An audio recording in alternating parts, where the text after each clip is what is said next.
Well, Shemai everyone, how are you all?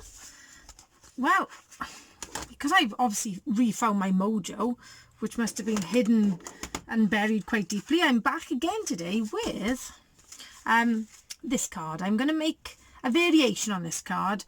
I've made this card for a little girl who's actually has just transferred to my class, but obviously because of lockdown I haven't met the poor little soul yet, so I just thought I'd introduce myself by sending her a card. So I've done this one using the large letter framelits.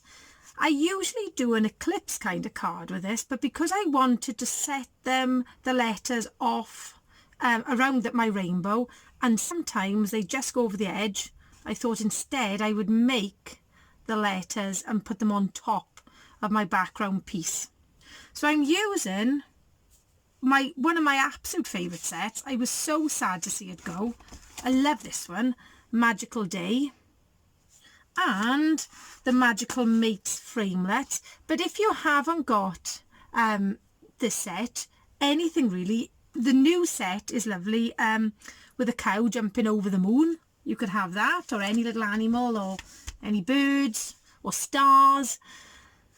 This rainbow, I found an easier way to do it. I watched a video by Jennifer Maguire. I love Jennifer Maguire's videos, and she had a really easy and simple idea, which I hadn't thought of, to create a rainbow. If you've got nesting circle dies, tape them all together. There we go. So you have you cut like little tiny frames, then cut each colour of your rainbow out. What you can do then is lay them all back inside each other and cut your circles in half, so out of the one set you have two rainbows. What a simple idea. I have got the rainbow building dies, but I wanted my rainbow slightly bigger. Oh, trying to put that in the wrong place. So I am using large letter framelits, but any alphabet you've got would work with this. So as you can see, large letters in the circles collection there. So I'm going to put all those to one side because I've prepared everything ready. First thing I'm going to do, my card base is a pre-scored one. So I'm going to bring in my Whisper White now. And I've made myself a little cloud template. And what I like to do, because I'm a little bit heavy-handed, my husband would tell you that actually. There we go. I'm just going to tape this down in the corners. Now, even though I'm using washi tape, it is sometimes a little bit tricksy and will take off your ink and your paper. So just be careful. Once again, I'm using my fantastic makeup brush, and I'm going to sponge some clouds using Balmy Blue. I'm just going to hold my mask down and sponge on my clouds. Obviously, a sponge would work as well, or one of the little ink daubers. I just wanted to be a delicate sort of pattern in the background, and I just move my template back and forth then, so it doesn't look like I've just all my clouds are in exactly the same place.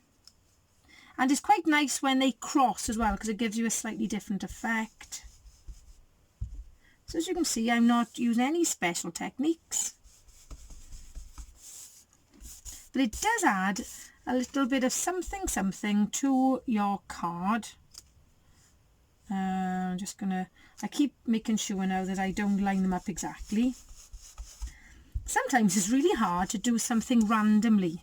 When we think, oh, I'll just do this randomly, and then I look at it and think, yeah, that looks quite uniform actually. And again, there we go. I used, I think actually, this was a die from the Sunshine and Rainbow set, but if you didn't have it, you could just make your own by using having a piece of card and just cutting some little cloud shapes. So there is going to be my sky then, and I think rainbows are really popular at the moment because of the message they're portraying. In the UK, people have got them in their windows to thank the NHS. So there's my little cloud background. Just going to put my little template to one side. How simple was that? There we go. Just peel it up. I'm just going to add a little tiny bit in this corner to hide the fact that there's been washi tape on it. So that was really simple. You could see how simple that was, isn't it? So now I'm going to bring in, I've got a bit of pink cardstock, and I think this is actually retired pink cardstock. I'm just going to mat my cloudy background onto there. My ATG is having awful trouble lately. And it always decides to play up when I'm filming something. So there, I tend to mat by lining up the two sides and then trimming down, rather than cutting a mat the right size, because guaranteed I'll stick it on at a wonky angle. There we go. And I keep all my offcuts of card because they're really handy for sentiment strips. So there we go. I'm going to stick that now to my card base ready. This card, once you've cut your rainbow and your letters, that's probably the most time consuming part of it. It comes together really quickly. There we go. Let me just check that straight. Oh, I've got to do over this side a little bit more, but I'm sure that'll be fine. So here comes my rainbow, and this piece obviously is the center circle, so I just use a circle punch then to punch it out a little bit. I'm going to put it on foam pads because I want the letters to butt up to it. I should have prepared this. I usually try to add the foam pads to things ready because it's such a faff. I desperately need some new foam pads. I don't know about you, if you use these, I find these little squares absolutely everywhere. I can remember once going on a scrapbook retreat, and I'd had a busy day scrapping, and I got back to the hotel and I even had them in my bra. I have no idea how they got there. Bizarre. So now I'm going to bring in my letters. So what I did, I sponged another background piece and I cut my letters out of it. There they are. It's a bit hard to tell. So that's all you're going to try and do then. And it might take a little bit of fiddling really to try to get them in the right place. It's quite easy. If you've got a word with an odd number of letters, obviously the middle letter then will be a focal point. That's the middle part. I'm going to start with my P. So I've backed these.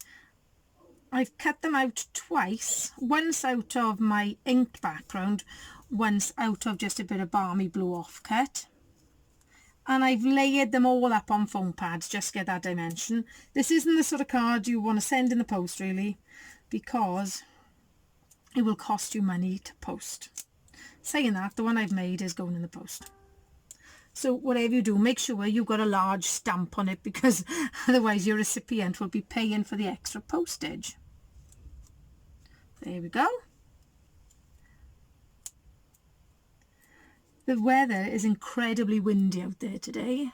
So if you hear noise at the window, that's the wind picking up for some reason after we've had some glorious weather. These framelits were a real investment, these lettering framelits, but I use them all the time. They were probably one of my best investments. However, if you haven't got them, you could hand cut letters. If you've got a silhouette or a cricket, you could cut them on there. They are, you know, they're easy to recreate. There we go. Just put my Y on, and then that's all I'm going to do then is place my unicorns around it. And I stamped, heat embossed the word birthday onto the same pink cardstock that I've matted on. And I'm going to put that across the centre. I'm actually going to stick that down. And I cut it out using an old ticket punch that Stampin' Up had. Excuse if my head is going over just to make sure. And here come my unicorns. I desperately need some extra foam pads now. But I just love these unicorns. And what I'm finding what I really wanted to see in the new Stampin' Up catalogue, but I don't think is there, I wanted to see sets for teenagers more. Now this card obviously is for a younger little girl. I find teenagers quite difficult. I mean, in general, some teenagers can be quite difficult. But I find them difficult to make cards for. My nephew isn't so bad because he's into horses. He does a lot of horse riding. So I can sort of do a horsey type theme card for him. Or if they just, you know, if they're driving and things like that. But like younger teenagers I find difficult. I'm going to tack this little unicorn, her legs just behind the P, because otherwise she won't fit on.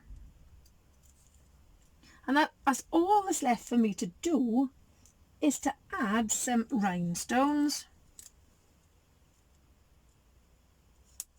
Right, I've tied it up. I can't believe it. I tied it up and put the one thing away that I need. I keep all my rhinestones in one of these boxes. I think it's from the Plastic Box Shop, and they are really handy. Always use either the end of a craft knife or a scissors to take your gems off, because otherwise you'll take off the gem and leave the back and behind. And I speak from experience there, because I've done that many a time. And I mean many a time. So I'm just sort of alternating them in between my letters. And there's my finished card. Happy birthday, with lots and lots of dimension. And there was my original one. Oops. But look how lovely and bright and cheerful those nice big rainbows are. So, as I say, Jennifer Maguire shares a video on how to make nice big rainbows. So if you're looking for another video to watch, her videos are fantastic. So thank you so much for joining me. Once again, huge welcome to all my new subscribers. I'm nearly at 1,000 subscribers. Wow. Once I hit 1,000, I'll be turning cartwheels if I don't smash something or break a leg as I'm doing so. Take care everyone, stay safe, and I'll see you soon. Hwyl fawr!